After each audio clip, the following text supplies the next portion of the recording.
Doctor Bhanumathi Ramakrishna గారి అత్తగారి కథలకు స్వాగతం. అత్తగారు అచ్చుతప్పులు. ఈ మధ్య మా చాకలి ఉన్నట్లుండి మా వారి 15 పంచెలు ఒక్కసారిగా పారేశాడంటూ బట్టలు లెక్క చూసిన మా అత్తగారు పద్దు పుస్తకం ఎత్తి కింద పడేశారు కోపంతో. అంట్ల వెధవ, అబద్ధాలాడకుండా చెప్పు, ఏమైనా ఈ 15 పంచెలు అంటూ నిలేశారు చాకల్ని. అనిధా శరణం నాస్తి అంటూ చెట్టంత చాకలి అమాంతంగా మా అత్తగారి ముందు సాష్టాంగపడ్డాడు. ఆ పంచెలు నాకేయలేదండమ్మగారు అంటూ. నోర్మై దొంగ బడవ, ఇంత అబద్ధాలా? నిక్షేపం లాంటి పిల్లవాడి నిక్కరు పారేస్తే పారేశావు, బంగారం లాంటి 15 పంచెలు ఏం చేసావో చెప్పు అంటూ బడిపంతులల్లే పెన్సిల్ జుళిపించారు. నేలకంటుకుపోయిన చాకలి భూదేవితో మొరపెట్టుకున్నాడు. ఆ తిరుపతి వెంకన్న సాక్షిగా ఆ పంచెలు కానీ నిక్కరు కానీ నాకేయలేదండమ్మగారు అంటూ.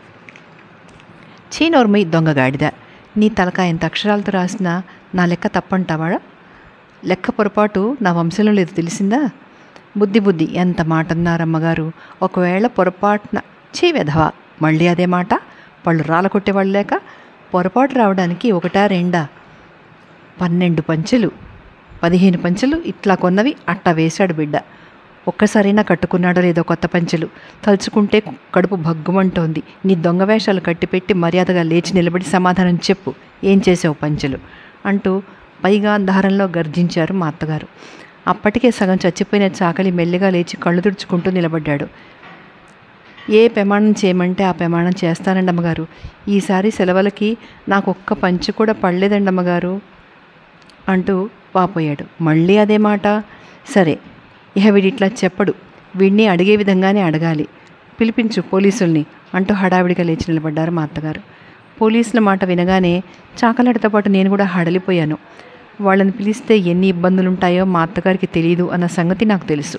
అసలు పంచెలు పోవడానికి వాళ్లకు తగినన్ని ఆధారాలు దొరికిందాకా వాళ్లతో పాటు మనం కూడా అవస్థపడాలి.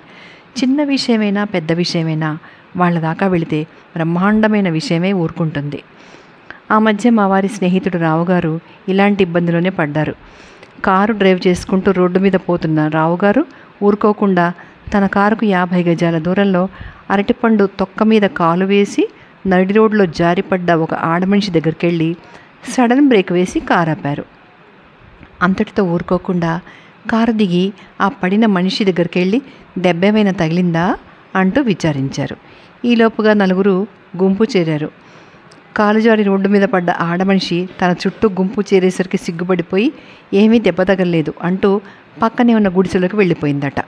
ఇంకా అక్కడ చేరిన గుంపంతా అరటిపండు తొక్కను వదిలేసి రావుగారిని, ఎముకల గూడు లాంటి ఆయన ఓల్డ్ మోడల్ ఆస్టిన్ కారును ఒక్కసారి కొరకొర చూశారట. అదేమిట్రా బాబు అనుకుని ఎందుకైనా మంచిదని పెద్ద మనుషులే జరిగిన యథార్థ అంతా కూడా పోలీస్ స్టేషన్లో చెప్పి వెళదాం అని వెళ్ళాట రావుగారు. ఎవరో ఆడమనిషి అంటూ రావుగారు అసలు విషయం చెప్పే లోపే ఆ మనిషి చచ్చిపోయి ఎంతసేపు అయింది? యాక్సిడెంట్ జరిగిన చోటు ఇక్కడికి ఎంత దూరంలో ఉంది? అసలు కారు కింద మనిషి పడ్డదా లేక కారు ఆవిడ మీద పడ్డదా అంటూ రావుగారి చుట్టూ చేరిన పోలీసులు ప్రశ్నల వర్షం కురిపించి ఉక్కిరి బిక్కిరి చేశారట. ఆవిడ చనిపోలేదని, యాక్సిడెంట్ అసలే జరగలేదని, కనీసం తన కారు కూడా ఆవిడ జోలికి పోలేదని, పొరపాటున ఆవిడే తన కారు మీద పడ్డట్లయితే తన కారుకే యాక్సిడెంట్ జరిగేదని వాళ్లకు నచ్చ చెప్పేసరికి తల ప్రాణం తోక్కొచ్చిందట. అయినా డ్యూటీ అంటే డ్యూటీయే, పదండి ఆ మనిషి పడ్డ చోటుకి అంటూ 2 పోలీసులు రావుగారి కారులో ఎక్కి కూర్చున్నారట. చచ్చానురా బాబు, ఎరక్కపోయి చెప్పానే అని మనసులోనే బాధపడ్డా రావుగారు చేసేదేం లేక తిన్నగా ఆ పోలీసుల్ని అక్కడికి 6 మైళ్ళ దూరంలో ఉన్న ఆ మనిషి పడ్డ చోటుకి తీసుకొచ్చారట. కారు ఆపుతూనే పోలీసులు హడావిడిగా దిగి అరటి తొక్క కోసం రోడ్డంతా వెతికారట. ఎక్కడా కనిపించకపోయేసరికి మళ్ళీ వాళ్ళు కూడా రావుగారిని, ఆయన కారును గురగురా చూశారట. వెంటనే మనిషి పడ్డ చోటును, కారు నిలబడ్డంత వరకు రోడ్డును, చిక్కి శల్యావస్థలో ఉన్న కారును టేపుతో కొలవడం మొదలెట్టారట. అయోమయంగా చూస్తున్న 8 అడుగుల రావుగారిని కూడా తాటి చెట్టును కొల్చినట్టు ఒక్కసారిగా నిలువున టేపుతో కొల్చేశారట. అంత చిన్న కారులో అంత పొడవు మనిషి ఎలా కూర్చోగలిగాడా అని పోలీసు వాళ్లకు సందేహం కలిగి తక్షణం రావుగారి తల చూశారట. రాగి చెంబులాగా మెరుస్తున్న రావుగారి తల మీద తాటికాయ లాంటి బొప్పెలు చూసి తల ఊపి సమాధానపడ్డారట. అక్కడ పడిన ఆడమనిషి కోసం చుట్టుపక్కల గుడిసెలన్నీ గాలించారట పోలీసులు. ఆవిడ వచ్చి వెంటనే వెళ్ళిపోయిందన్నారట అక్కడి వాళ్ళు. ఆవిడ ఎక్కడికి వెళ్ళిందో ఆ అడ్రస్ తీసుకుని మళ్ళీ రావుగారి కారులో బయలుదేరారట. వెళ్లేదారిలో హోటల్ కనిపించేసరికి కాఫీ తాగాలన్నారట పోలీసులు. భక్తుడిలాగా వాళ్లకు కాఫీ గట్రా ఇప్పించి తను కాస్త కాఫీ గొంతులో పోసుకుని వచ్చి కారులో కూర్చున్నారట రావుగారు. రావుగారు, నాకు కాఫీ ఇస్తేనే కానీ కదలను అంటూ పెట్రోల్ అయిపోయిన కారు సత్యాగ్రహం చేసిందట. కష్టాలన్నీ ఒకేసారి వస్తుంటాయి అన్నట్టు అందులో ఒక పోలీసు నవ్వుతూ. అసలే చిరాకుతో లోపల మండిపోతున్న రావుగారు సంతోషించాలే నీ సానుభూతికి అని పైకి అనబోయి తమాయించుకుని లోపలే అనుకుని అక్కడికి 1/2 మైలు దూరంలో ఉన్న పెట్రోల్ బంక్ దాకా కారు తోసుకుంటూ వెళ్ళాడట, పోలీసుల్ని కారులో కూర్చోబెట్టి. చివరికి పెట్రోల్ వేసుకుని ఎలాగో తిరిగి ఆవిడ అడ్రస్ కనుక్కుని తీరా విచారిస్తే ఆవిడ ఇక్కడికి కూడా రాలేదని, బహుశా అక్కడికి 50 మైళ్ళ దూరంలో ఉన్న వాళ్ళ పల్లెటూరు వెళ్ళి ఉంటుందని చెప్పారట పక్క ఇళ్ల వాళ్ళు. రావుగారి రోగిష్టి కారు 50 మైళ్ళు పోగలుగుతుందా అన్న సందేహంతో కారు వైపు చూశారట పోలీసులు. నే పోతాన్రా మొర్రో అంటూ బావురుమన్నట్లు కనిపించిందట రావుగారి కారు. అంత దూరం అలాంటి కారులో వెళ్ళడానికి భయపడ్డ పోలీసులు తిరుగుమొహం పట్టారట. బ్రతుకు జీవుడా అంటూ వాళ్ళని పోలీస్ స్టేషన్లో దింపి పోబోతున్న రావుగారిని ఆపి, రేపు మీరు మ్యాజిస్ట్రేట్ కోర్టుకి ఈ కేసు విషయంగా వెళ్లాల్సి ఉంటుంది కాబట్టి ప్రొద్దుటే 9 గంటలకల్లా ఈ వైపు వచ్చి మమ్మల్ని కూడా పికప్ చేసుకుని వెళ్ళండి అంటూ ఆజ్ఞాపించారట ఆ 2 పోలీసులు. పాపం ఆ అర్థంలేని యాక్సిడెంట్ కోసం 60 సార్లు కోర్టు చుట్టూ తిరగాల్సి వచ్చిందట రావుగారు. మా అత్తగారు పోలీసులు అనగానే నాకు ఆ గాథంతా ఒక్కసారిగా జ్ఞాపకం వచ్చి బెదిరిపోయాను.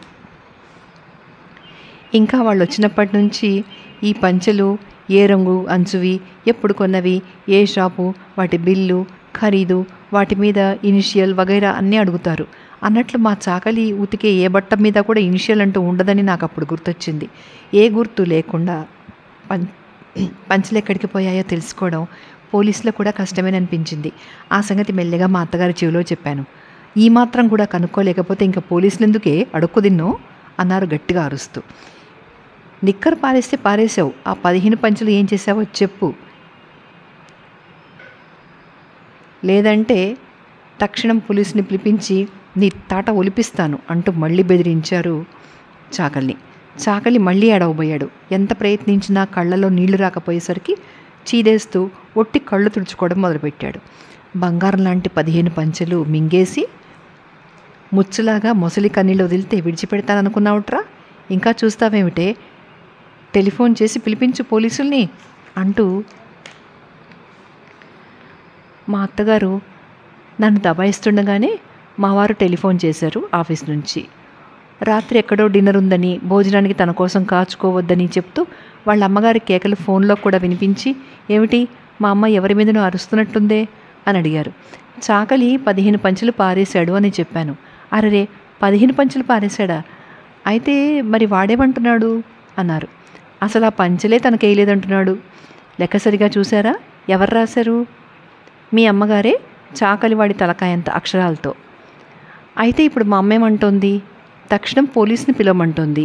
చాచా, వాళ్ళెందుకు అనవసరంగా, అదొక న్యూసెన్సు, వద్దని చెప్పు. వాళ్ళొచ్చి వాడి వీపు చితక్కొట్టి నానా గందరగోళం చేయడం తప్ప ప్రయోజనం లేదు. కంప్లైంట్ ఇచ్చినందుకు వాళ్ళ చుట్టూ కోర్టు చుట్టూ మనం తిరగాలి. ఈ మధ్య మన రావుగారు తిరిగినట్టు. మాట్లాడకుండా వాడిని పంపించేయండి, ఇక మీద వాడికి బట్టలేకుండా ఉంటే సరి అన్నారు మావారు. ఆ సంగతి మా అత్తగారిని యువతలకు పిలిచి చెప్పాను. అయ్యో నెత్తిరాత, వాడంతకంటే ఇంకేమంటాడులే, అన్నీ వాడికి ఆ తండ్రి బుద్ధులే వచ్చాయి అంటూ కొడుకు మీద కాసేపు విసుక్కుని చాకలాడి మీద ఆఖరి వార్నింగ్ ఇచ్చారు. రేపు మధ్యాహ్నం లోపుగా పంచెలు తెస్తే తెచ్చినట్టు, లేదంటే తక్షణం పోలీసులకు పట్టించి అండమాన్ దీవులకి పంపి జన్మఖైదు వేయిస్తాను జాగ్రత్త అంటూ ఒక్క విసురున పద్దు పుస్తకం నా ముఖాన విసిరేసి స్నానానికి వెళ్ళిపోయారు మా అత్తగారు.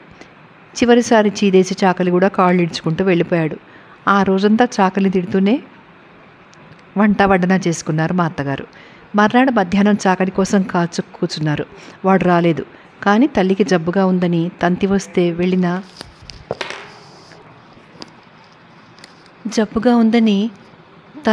వెళ్ళిన మా వారి పనిపిల్లవాడొచ్చాడు ఊరు నుంచి. వాడొస్తూనే అయ్యగారి 15 పంచులు పోయాయిరా అన్నాను. అరే అన్యాయంగా ఉందే, బహుశా నేను ఊరెళ్ళానని తెలిసి వాడి నాటకం ఆడుతుంటాడు. నేనే కదమ్మా 15 పంచులు వేసి బిల్లు కూడా తీసుకొచ్చాను, ఉండండి నేను ఇప్పుడే వెళ్ళి ఆ లాండ్రీ వాడి పని పట్టిస్తాను అని వాడు అంటుంటే వెలవెలబోతున్న మా అత్తగారు, లాండ్రీ ఏమిట్రా చాకలి పారేసాడంటుంటే అన్నారు. అబ్బాయి లేదమ్మా, చాకలి మూటలోంచి నేనే తీసేశాను. అయ్యగారు పంచెలు లేవంటే అర్జెంట్ వాష్కి వేశాను. మా ఊరి నుంచి తంతి రాగానే ఆ గొడవలో ఈ సంగతి మీకు చెప్పడం మర్చిపోయాను. బిల్లు కూడా అయ్యగారి బీరువా సొరుగులో పెట్టి వెళ్ళాను. మీరు చూడలే లేదన్నమాట అంటూ నసిగాడు. ఎట్లా చూస్తానురా ముద్దు వెధవ, లెక్క రాసి మూటగట్టి పడేసిన మురికి బట్టల్లో నుంచి నువ్వు పంచులు మాత్రం తీసి లాండ్రీకి వేస్తావని నేను కలగన్నానా? చెప్పక్కర్లే, బుద్ధి జ్ఞానం లేని కుర్ర వెధవలందరినీ ఇంట్లో పనికి పెడితే అంటూ పనివాడి మీద మండిపడుతున్న మా అత్తగారు సడన్గా లేచి గబగబా లోపలికి వెళ్ళారు, ఏదో పని ఉన్నట్లు. ఏమిటా అని వెనక్కి తిరిగి చూశాను. చాకలి. అతను నన్ను చూస్తేనే మళ్ళీ ఒకసారి బలవంతంగా ఎడవబోయాడు. నాకు నవ్వొచ్చింది వాడి అవస్థకి. వద్దొద్దు, ఎడవక్కర్లే, పంచెలు దొరికాయి అన్నాను. అమావాస్య నాడు చంద్రుడు కనిపించినట్లు వాడి నల్లటి ముఖం నిండా ఒక్కసారి తెల్లని పండ్లు కనిపించాయి. చూశారా చిన్నమ్మగారు, నా మీద ఎంత పెద్ద అభాండం వేశారో పెద్దమ్మగారు. ఏరమ్మా పెద్దమ్మగారు అని అడిగాడు చాకలి. చూచారా చిన్నమ్మగారు అని మళ్ళీ మొదలుపెట్టిపోయాడు. ఆవిడ ప్రస్తుతం నీకు కనిపించరు, లోపల చాలా పనిలో ఉన్నారు అన్నాను. నాకు తెలుసు, ఇలాంటి క్లిష్ట సమస్యలు మా అత్తగారు నాకే వదిలేస్తుంటారని. అయితే మరి మాసిన బట్టలు ఏరా అమ్మా అని అడిగాడు చాకలి దీనంగా. పాపం అనిపించింది. ఏం చెప్పాలో తోచక 2 రోజులు ఆగి రమ్మని పంపించేశాను చాకలిని. వాడటు వెళుతూనే మా అత్తగారు లోపల నుంచి వచ్చారు. ఏడీ చాకలి వెధవా, వెళ్ళిపోయాడా అంటూ. నేనే పంపించేశాను. మురికి బట్టలు ఏమన్నాడు, 2 రోజులు తాళి రమ్మన్నాను. ఎన్ని రోజులు తాళొచ్చినా పిల్లవాడి నిక్కరు సంగతి తేలిందాక మళ్ళీ వాడికి బట్టలు ఎట్లా వేస్తాం? నిక్షేపం లాంటి కొత్త కాకి నిక్కరు అని మా అత్తగారు అంటుండగానే, ఆ కొత్త కాకి నిక్కరేనమ్మా, అయితే చాకలోని మూట్లోంచి నేనే తీసి సబ్బేసి గుంజేసిన చిన్నయ్య గారు కావాలంటే అంది అప్పుడే ఇల్లు చిమ్మడానికి వచ్చిన పని మనిషి పిచ్చమ్మ. మా అత్తగారు నా ముఖం చూడలేక పడ్డ అవస్థ నేను చూడలేక మెల్లగా ముందు హాల్లోకి తప్పుకున్నాను.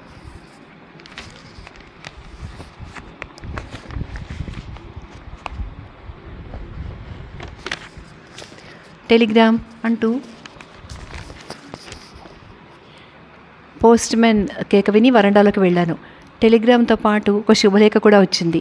ఈలోపుగా మా అత్తగారు కూడా కంగారు పడుతూ వచ్చారు. టెలిగ్రామ్ ఎక్కడి నుంచే అంటూ. మీ అమ్మాయి దగ్గర నుంచే. ఏమిటి, ఏమనిచ్చింది? నా తల్లి ఒళ్ళుకి ఏం కాలేదు కదా అంటూ ఆదుర్దగా వచ్చారు మా అత్తగారు. ఏమీ లేదు, ఆరోగ్యంగానే ఉన్నారు, రేపు మెయిల్లో వస్తున్నానని ఇచ్చారు టెలిగ్రామ్, అంతే అన్నాను. అమ్మయ్య, నా తల్లి వస్తుందా, ఎన్నాళ్ళైందో చూసి, కళ్ళు కాయలు కాచాయి అన్నారు. 6 నెలల క్రితం మా ఆడబిడ్డను చూసొచ్చిన మా అత్తగారు ఆనంద బాష్పాలు రాలుస్తూ. ఆ శుభలేఖ ఎవరిదే? ఎవరో అచ్యుతరామయ్య గారట. ఆయన మనవడి పెళ్లి పత్రిక. ఈ ఊర్లోనే మైలాపూర్లో పెళ్ళిట.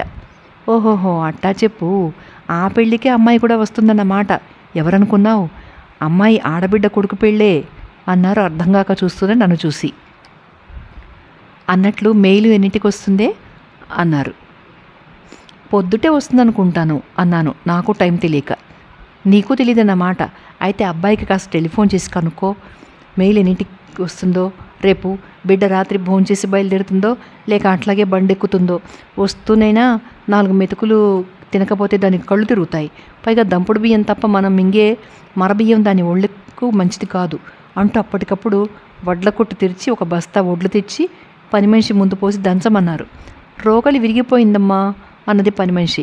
అది తప్పించుకోవడానికి ప్రయత్నిస్తోంది అనుకున్న మా అత్తగారు పక్కింటి నుంచి రోకలు తెచ్చి దంచమన్నారు.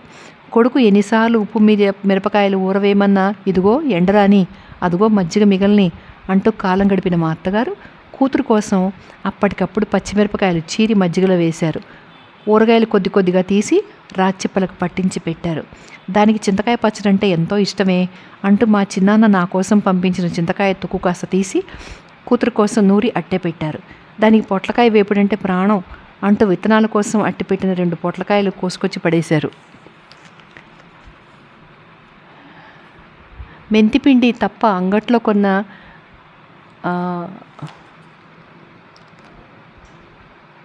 సికాకాయ అది జన్మకు తలకు వేసుకోదే అంటూ మెంతులు సీకాయ నానేశారు. సున్నిపిండి తప్ప సోపులు గిప్పులు దానికి అలవాట్లేదే అంటూ అప్పటికప్పుడు తిరగలి ముందేసుకుని సున్నిపిండి విసరడం మొదలుపెట్టారు. సున్నిపిండిలోకి కచ్చూరాలు గట్రా సమయానికి ఇంట్లో లేకపోయినే అని బాధపడ్డారు కాసేపు. అన్నట్లు రామేశ్వరం నుంచి వస్తూ శ్రీవిల్లిపుత్తూరు ఆండాళ్ళు వాసన చెక్కపొడి తెచ్చి నీకు ఇచ్చానే, ఎక్కడే అది? ఉంటే కాస్తివ్వు, పిండిలో కలుపుతాను, లేకపోతే పచ్చివాసనేస్తుంది పిండి అంటూ అది అడిగి పుచ్చుకున్నారు. అయ్యో నా మతి మరపు మండ, అసలు అది వడియాలు లేకపోతే నోట ముద్ద పెట్టదే అంటూ వడియాలకు పప్పు నానబోసి గుమ్మడికాయ కోసం పక్కింటి వాళ్లకు కబురు పెట్టారు. మా అత్తగారు వడియాలు వేస్తే 4 కాలాల పాటు ఉండేటట్లుగా వేస్తారు. అవి మనుషుల పళ్లను గట్టిపరచటమో లేక ఊడగొట్టడమో తేల్చేస్తాయి. ఆ వడియాలు కంచంలో వేసేటప్పుడే వడగళ్ల శబ్దం బయలుదేరుతుంది. 5 సంవత్సరాల క్రితం ఒకసారి మా కోసం వడియాలు వేశారు మా అత్తగారు. కర్మంచాలక అప్పుడే మా నాన్నగారు వచ్చారు ఊరు నుంచి. అన్నగారు, కొత్తగా వడియాలు చేశాను, ఇంకా బాగా ఎండలేదనుకోండి, అయినా ఎట్టా ఉన్నాయో కాస్త రుచి చూడండి అంటూ 4 వడియాలు మా నాన్నగారి కంచంలో వడ్డించారు మా అత్తగారు. బేష్ బేష్, గుమ్మడి వడియాలంటే నాకు ఇష్టమని మీకు ఎట్లా తెలిసింది అంటూ సంతోషపడుతున్న మా నాన్నగారు వడియాని తుంచడానికి ప్రయత్నించారు. చేతగాలే. కొరకడానికి ప్రయత్నించారు. లాభం లేకపోయింది. మొత్తం వడియం నోట్లో వేసుకోవడానికి ప్రయత్నించారు. చాటంత వడియం నోట్లో పట్టలే. చాలాసేపు అవస్థపడ్డారు. ఏమన్నగారు, వడియాలు ఎట్లా ఉన్నాయి? బాగానే ఉన్నాయి, కానీ వీటిని కాస్త పొడిగా కొట్టించి వేస్తుండండి అన్నారు మా నాన్నగారు. కొరకురాని కొయ్యల్లా ఉన్న ఆ 4 వడియాల్ని కంచంలో మూలకు తోస్తూ. ఆ తర్వాత మా అత్తగారు ఏమనుకున్నారో ఏమో కానీ మళ్ళీ ఆ వడియాలు వేయించలేదు, ఎవరికి వడ్డించడం లేదు. గప్చిప్గా ఊరుకున్నారు. ఎండకి ఎండుతూ వానకు తడుస్తూ పాత చింకి చాపను అంటిపెట్టుకుని బయటనే పడున్న ఆ వడియాల మీద చివరికి మావాడు జాలిపడ్డాడు. తక్షణం వాడి స్నేహితులు కొందరు కలిసి కొన్ని వడియాల్ని రాకెట్స్ లాగా ఆకాశానికి పంపే ఏర్పాట్లు చేశారు. చాలా వరకు ఆకాశానికి పంపగా మిగిలిన వడియాల్లో కొన్ని కాకుల్ని కుక్కల్ని తరమడానికి ఉపయోగించారు. ఆ తరమడంలో ఒక వడియం ఎవరో పిల్లాడి కణతకు తగిలి చిల్లిపడి బొటబొట రక్తం కారింది. ఆ సంగతి విన్న ఆ పిల్లాడి తల్లి ఎవరో రాయి తీసి కొట్టి అబద్ధాలాడుతున్నారు అనుకుని, వడియంతో అంత దెబ్బ తగులుతుందా, అది అసంభవం అని మా ఇంటి మీదకి యుద్ధానికి వచ్చింది. మేమంతా ఆవిడ కాళ్ళు గడ్డాలు పట్టుకుని బతినాడి అది రాయి కాదని, వడియమేనని, పొరపాటున తగిలిందని నచ్చచెప్పి ఆవిడకి నమ్మకం కలిగించేందుకు చాప మీద పడున్న మిగతా వడియాలను చూపించాం. అప్పటికి సమాధానపడి దిక్కుమాలిన వడియాలు అని తిట్టుకుంటూ పిల్లవాడిని తీసుకుని ఇంటికెళ్ళింది. ఇంకా ఆ వడియాలు అక్కడ ఉంటే ప్రమాదం అని తక్షణం బయట పారేయించాను మా అత్తగారు చూడకుండా. అక్కడ వాటిని వదలలేదు. ఎదురింటి ఆడపిల్లలు చిల్లపెంగులకు బదులు ఆ వడియాలను తొక్కుడు బిళ్ళలుగా ఉపయోగించి ఆడుకున్నారు. తర్వాత వడియాలు కావాలని మేము అడగను లేదు, మా అత్తగారు వేయను లేదు. కూతురు వస్తుంది అనగానే మళ్ళీ వడియాలు రుబ్బడానికి కూర్చున్నారు. అన్నట్టు మర్చిపోయానేవు, రేపటికి నెయ్యి లేదట, కాఫీ పొడి కూడా అయిపోయినట్టే ఉంది. దానికి అన్నం అక్కర్లేకపోయినా రోజుకు 5 సార్లైనా కాఫీ కావాలి. రేపు ఆదివారం కూడాను. త్వరగా ఓ కాగితం పెన్సిలు తీసుకొచ్చి ఇవ్వవే అంటూ చేయగడుక్కున్నారు. అలాగే బజార్ సామాన్లు కూడా తెప్పించండి. కందిపప్పు, మినపప్పు, చక్కెర అన్నీ రేపటిదాకా వస్తాయి అన్నాడు వంటవాడు నసుగుతూ. పీడా పోయింది పో. 1 తారీఖు 10 రోజులుందనగానే అన్నీ నిండుకున్నాయా? బాగానే ఉంది.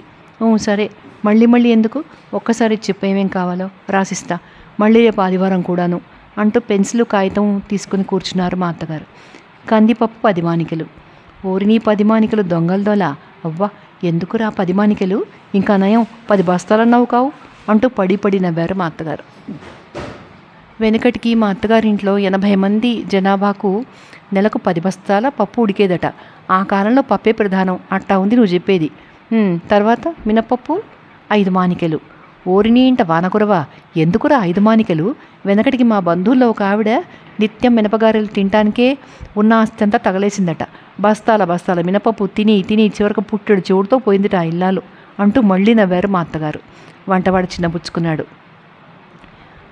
మాట సామెత కన్నా కానీ తొందరగా తెములు మరి, ఇట్టా ఒక్కొక్కటి చెప్తే ఎప్పటికయ్యేట్టు, వరుసగా చెప్పుకుపో, నేను రాసుకుంటూ పోతాను అని మా అత్తగారు అంటుంటే వంటవాడు పరుగులంకిచ్చుకున్నాడు. ఆవాలు, మెంతులు, మిరియాలు, ధనియాలు, జీలకర్ర, 5 ఫలాలు, నూనె 5 వీసెలు, ఉప్పు వీసెడు, 8 వీసెలు, చక్కెర, టన్ను కట్టెలు, పిండి గోధుమలు, రవ్వ గోధుమలు, బార్ సోపు, పళ్ళ పొడి, 12 అగ్గిపెట్టెలు, 1 LG ఇంగో పెట్టె, కేసరి పౌడరు. ఒరేయ్, ఈ హాపరాని దండకం అంగడంతా కొనిపించేటట్టున్నావే.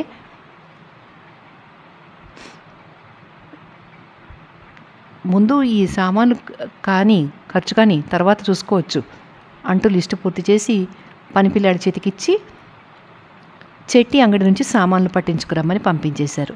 రాత్రి 10 గంటల ప్రాంతాల్లో 2 రెండెడ్ల బళ్ళు, 1 తోపుడు బండి వచ్చి ఇంటి ముందు ఆగాయి. అంత రాత్రప్పుడు 2 ఎడ్ల బళ్లలో ఏ పల్లెటూరి వాళ్ళు వచ్చారబ్బా అనుకుని బయటకెళ్ళి చూస్తే బళ్ళ వెనకాల చెట్టి కొడుకు, మా పనిపిల్లాడు సైకిళ్ళు దిగుతున్నారు. నన్ను చూస్తూనే చెట్టి కొడుకు నమస్కారం చేసి, మన ఇంట్లో విశేషం అని కాస్త ముందుగానే తమరు కబురు చేసినట్టయితే అన్ని సామాన్లు మా అంగడి నుంచి సప్లై చేసేవాళ్ళం. ప్రస్తుతం ఉన్నంతవరకు మా అంగట్లోవి, పక్క అంగట్లోవి తీసుకొచ్చాను. మీరు పంపిన లిస్టు ప్రకారం సామానన్నీ పూర్తిగా తేలేకపోయినందుకు క్షమించాలి. తమరు పంపిన లిస్టులో 10 బస్తాల కందిపప్పుకు గాను ప్రస్తుతం మా అంగట్లో ఉండేది కాక 4 బస్తాలు తెప్పించి మొత్తం 8 బస్తాలే తెచ్చాను. కొలవబడ్డ 2 బస్తాలు రేపు తెల్లవారేసరికి పంపుతాను. అట్లాగే 5 బస్తాల మినపప్పుకు గాను 3 బస్తాలే తెచ్చాను. అది మా అంగట్లో 1.5 బస్తా పప్పే ఉంది.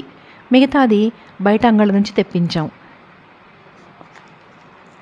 చిన్న చిన్న చిల్లర సామానంతా మామూలుగా పంపే తోపుడు బండిలోనే వేసి తెచ్చాను. ఇకపోతే వీసెకట్టెలు, 8 టన్నుల చక్కెర అని వ్రాసింది లిస్టులో. అది పొరపాటున రాశారేమో కనుక్కొని పోదామని వచ్చాను.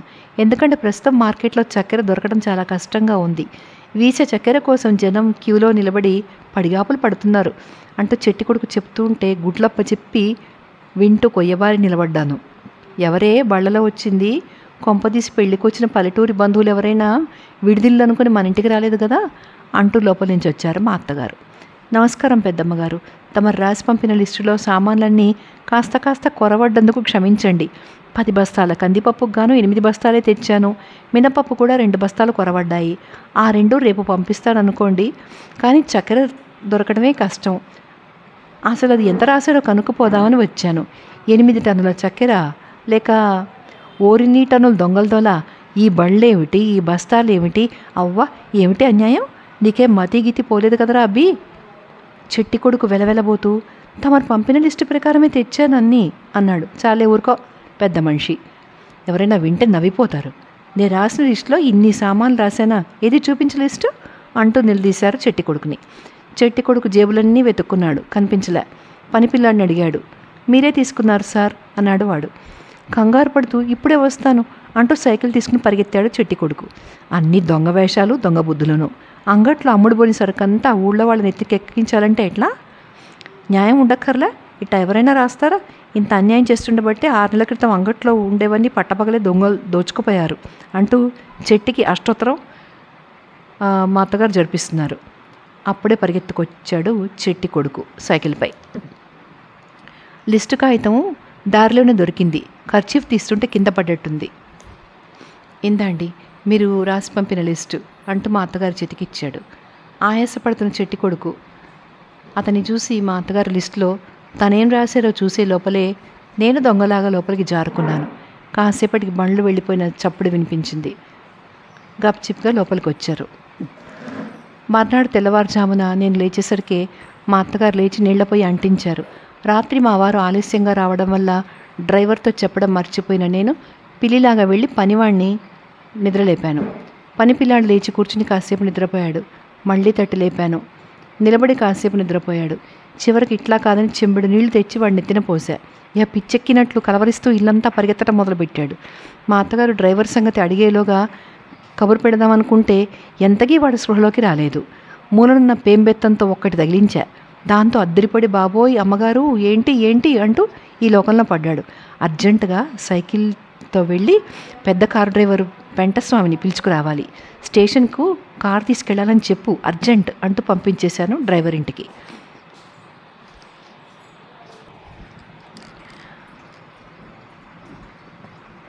పది నిమిషాల్లో తిరిగి వచ్చేశాడు. పెంటస్వామికి ఒంట్లో బాగలేదని, అయ్యగారి దగ్గర లీవ్ తీసుకుని రాత్రే ఊరెళ్ళాడని, అంచేత చిన్న కారు డ్రైవరు మురుగుస్వామిని అర్జెంటుగా రమ్మని చెప్పొచ్చానని చెప్పాడు. నా గుండెలో రాయిపడ్డది. మా అత్తగారికి మొదటి నుంచి మురుగుస్వామి తాత డ్రైవర్ అంటేనే ఒళ్ళు మంట. దానికి కారణాలు లేకపోలేదు. ఒకసారి మురుగుస్వామి తాత డ్రైవ్ చేస్తే మా చిన్న కారులో దేవాలయానికి వెళ్ళాం, మా అత్తగారు నేను. తిరిగొచ్చే వేళకి కాస్త చీకటి పడింది. అప్పటికి ఇంకా దీపాలు కూడా పెట్టారో లేదో. ఇంకా మా మురుగుస్వామి తాత రోడ్డు వదిలేశాడు. పేవ్మెంట్ మీద నడిచే జనం మీదికి పోయి ఒదిగి నడిచే వాళ్ళందరినీ కూడా జడిపించడం మొదలుపెట్టాడు. ఎదురుగా ఓ పెద్ద లారీ భయంకరంగా హెడ్లైట్స్ వేసుకుని వస్తుంటే మా మురుగుస్వామి తాత కళ్ళు చీకట్లు కమ్మాయి. అమాంతంగా ఆ లారీతో ఢీగొట్టుకోపోయి చెట్టకున పక్కకు తప్పుకోవడంలో రోడ్డు పక్క నుండే చెట్టెక్కిచ్చాడు మమ్మల్ని. సగం చెట్టెక్కిన కారు సడన్గా వెనక్కి తగ్గడంతో మా నడుములు విరిగాయి. సిలోన్ టెంకాయ లాంటి మా అత్తగారి తలకాయ వెళ్ళి కారు వెనుకవైపు గ్లాసుకు తగిలి గ్లాసు సహస్ర తునకలైంది.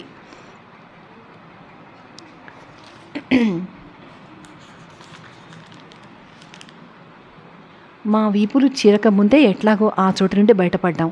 ఆ రోజు నుంచి మా అత్తగారికి మురుగుస్వామి తాత అంటే హడల్. అసలు ఆ గుడ్డిపీనుగా రోడ్డు మీద కారు నడపడం మానేసి చాలా కాలం అయిందే. వాడి దృష్టంతా రోడ్డు పక్క నుండే చెట్ల మీద,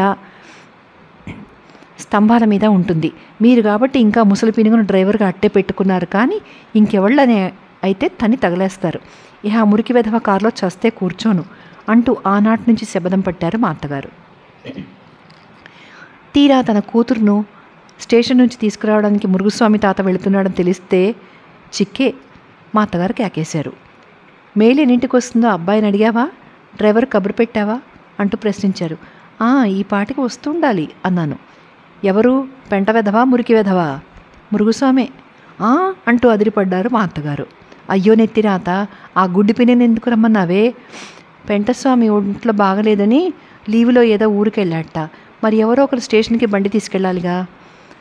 అది సరే, ఈ మురికి వెధవ సమంగా రోడ్డులో వస్తాడో లేక దాన్ని తీసుకెళ్ళి చెట్టెక్కిస్తాడో ఎట్టా తెలుస్తుంది? సరే ఏం చేస్తాం, దాని అదృష్టం నా అదృష్టం అలా ఉంది అంటూ తలపట్టు కూర్చున్నారు మా అత్తగారు. అమ్మ, స్టేషన్కి కారు తీసుకెళ్ళమన్నారంటనే అంటూ డ్రైవర్ మురుగుస్వామి తాత గొంతు వినిపించింది. మా అత్తగారు లేచి బయటకు వచ్చారు. ఒరే మురుగు, అమ్మాయి వస్తుంది ఇప్పుడు రైల్లో, స్టేషన్కు కారు తీసుకెళ్ళు, తెలిసిందా అన్నట్టు అమ్మాయిని ఎరుగుదువుగా 10 ఏళ్ల నాడు అది దాని మొగుడు వచ్చారు, జ్ఞాపకం ఉందా? ఇప్పుడు అది ఒక్కతే వస్తుందిలే అన్నట్టు దాని మొగుడు పోయాక నువ్వు చూడలేదు కదూ. అప్పటికి ఇప్పటికీ దాని అవతారమే మారిపోయిందిలే. నువ్వు చూసినప్పటికీ ఇప్పటికీ మనిషి ఒక్క పిసరు లావెక్కినట్టు కనిపిస్తోంది. ఇదంతా నీ గుర్తు కోసం చెప్తున్నా. ఇంతెందుకు, అమ్మాయిని కనుక్కోగలిగావా? సరే సరే, లేదా ఒక పని చెయ్యి, మెయిల్లో నుంచి ఏ విధవ ఆడబడచ్చు దిగినా దగ్గరికి వెళ్ళి, అమ్మ మీరు అచ్యుతరామయ్య గారింటి పెళ్ళికైనా వచ్చారు అని అడుగు చాలు. అవును అంటే మారు మాట్లాడకుండా కారులో ఎక్కించుకుని రా. ఒకటే సంగతి, త్వరగా వెళ్ళు, మెయిల్ వచ్చే వేళ ఇందులాగుంది. అమ్మాయి కాస్త నల్లగా ఉంటుంది, జ్ఞాపకం పెట్టుకో, అచ్యుతరామయ్య గారింటికి పెళ్ళికి వస్తోంది అంటూ కారు బయలుదేరిన తర్వాత కూడా కూతుర్ని కనుక్కునే గుర్తులన్నీ వెనక నుంచి కేకవేసి చెప్పారు డ్రైవర్ మురుగుస్వామికి. కారు అటు వెళ్తూనే పెళ్ళి ఇంటికి వచ్చిన బంధువులో ఒక ముసలాయన మా అత్తగారిని చూసిపోదామని వచ్చాడు. అమ్మణ్ణి బాగున్నావా? ఎన్నేళ్ళైంది నిన్ను చూసి? చిన్నప్పుడు పరికిణి చొక్కా వేసుకుని మా ఇంటికి ఆడుకోవడానికి వచ్చేదానివి గుర్తుందా అన్నాడు ఆ ముసలాయన కుర్చీలో కూలబడుతూ. ఆ ముసలాయన ఎవరో మా అత్తగారికి గుర్తులేదని ఆమె ముఖం చూస్తూనే గ్రహించాను. ఆ మనిషి ఎవరో మనసులోనే గుర్తు చేసుకోవడానికి ప్రయత్నిస్తున్న మా అత్తగారు పైకి తేలకుండా, గుర్తులేకే, అంతా బాగున్నారా అన్నారు. అంతా ఎవరున్నారే అమ్మణ్ణి, అంతా పోయారు, మిగిలింది నేను ఒక్కడిని అన్నట్టు పరాంకుశంగాన్ని ఎరుగుదువుగా. మా అత్తగారి గొంతులో పచ్చి వెలక్కాయ పడ్డది. ఎరక్కే, చిన్నప్పుడు ఒట్టి లబోడాగా తిరుగుతూ ఉండేవాడు అంటూ ఏదో అనబోయారు మా అత్తగారు. అబ్బబ్బా, వాడు వేరే అన్నాడు ఆ ముసలాయన. గతుక్కుమన్నారు మా అత్తగారు. వీడు ఎంఏ గిమ్మే చదివి లండన్ గిండన్ వెళ్ళొచ్చాడు. నువ్వు చెప్పే లబోడా వెధవా బహుశా రంగనాథం కొడుకు పరాంకుశం అయి ఉంటాడు అన్నాడా ముసలాయన. వాళ్ళిద్దరినీ ఎరగని మా అత్తగారి ప్రాణం ఆ మాటతో కుదుటపడ్డది. ఎవడో ఒక పరాంకుశం లబోడా అయితే అంతే చాలనిపించింది ఆవిడకి ఆ సమయానికి. అసలు ఆ ముసలాయన ఎవరో ఇంకా మా అత్తగారికి అంతు చిక్కక అవస్థలో పడ్డారు. సరే వస్తా, రేపు పెళ్ళినాడు అటు వస్తావుగా నీ కోడల్ని తీసుకుని అన్నట్టు నీ కూతురు కూడా రావాలనుకుంటాను పెళ్ళికి అంటూ లేచాడు. ఇవాళ్లే మెయిల్లో వస్తోంది, స్టేషన్కి కారు కూడా పంపాం, అది వచ్చాక అటు వస్తానులే అంటూ ముసలాయని గేటు దాకా సాగనంపారు మా అత్తగారు. 10 గంటలైనా మా ఆడబిడ్డ రాలేదు. ఏమిటే అమ్మాయి ఇంకా రాలేదు, మెయిలొచ్చింది లేంది అమ్మాయిని టెలిఫోన్ చేసి కనుక్కోమను అన్నారు ఆదుర్దా పడుతున్న మా అత్తగారు.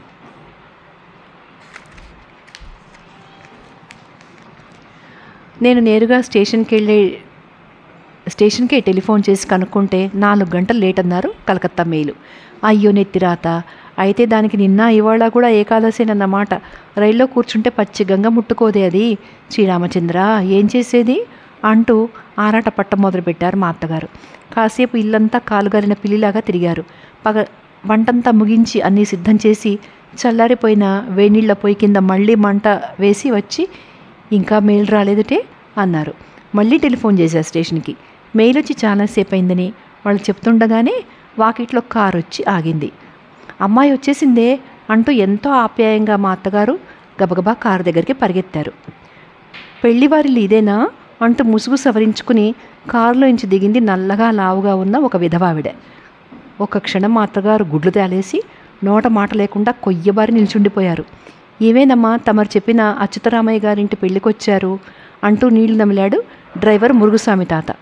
ఓరిని అచ్యుతరామయ్య, అడవులు పట్టిపోను, ఈవిడెవర్రా, అమ్మాయి ఎదురా త్రాష్టం, దాన్ని అడవులు పట్టించావు, అట్లా గుడ్లు అప్పచెప్పి చూస్తావేమిట్రా గుడ్డిపీనుగా, జవాబు చెప్పాడు అంటూ మా అత్తగారు ఒక్క అరుపరిచేసరికి తమరు చెప్పినా అంటూ తడబడ్డాడు మురుగుస్వామి తాత. ఎవరైనా కాస్త గట్టిగా కోపడితే నత్తొస్తుంది మురుగుస్వామి తాతకు. అయితే పెళ్ళిళ్ళు ఇది కాదన్నమాట. ఎట్లాగూ ఇంతకీ రావాల్సిన మీ అమ్మాయి ఏ ఊరి నుంచి రావాలండి అని అడిగింది సైను పంచావిడ. మీ ఊరించి మాత్రం కాదు, అయినా తెలియక అడుగుతా కానీ ఎవరమ్మా నువ్వు, ఎవరి కోసం వచ్చిన కారులో నువ్వెట్టా వచ్చావు అంట. అడగక్కర్లే ఎవరి కోసం వచ్చింది కారు ఏమిటి అని, విచారించక్కర్లే అంటూ ఆ సైను పంచావిడిని జాడించారు మా అత్తగారు. బాగుందండో ఈ బామ్మగారు, పెళ్ళింటికి వంట మనిషి హోదాలో వచ్చాను కానీ నేనేం మీ ఇంటికి ముష్టికి రాలేదు. రైలు దిగగానే మీ డ్రైవర్ నా దగ్గరికి వచ్చి ఫలానా అచ్యుతరామయ్య గారింటి పెళ్ళికైనా వచ్చారు అని అడిగాడు. అవునంటిని. వెంటనే నా చేతిలో ఉన్న పెట్టె లాక్కుని వెళ్ళి కారులో పెట్టాడు. అతడి వెనకాలే నేను రావాలంటారా వద్దంటారా? నాకు తెలుసు వీడు ఇట్లాంటి పని ఏదో చేస్తాడని అంటూ కారెక్కారు మా అత్తగారు. మొదటనే వెళ్ళుంటే ఇంత అనర్థం లేకుండా పోయేది.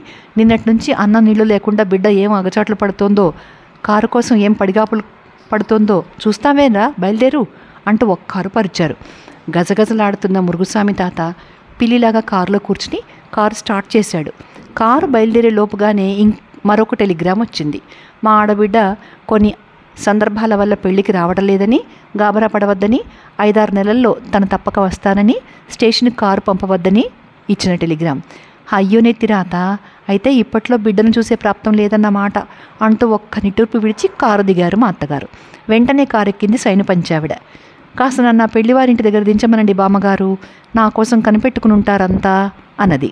ఓ సరే, తప్పేదేముంది, ఆవిడని తీసుకెళ్ళి పెళ్లివాళ్ళింటి దగ్గరట దిగవిడిచిరా, తీసుకొచ్చావుగా అన్నారు.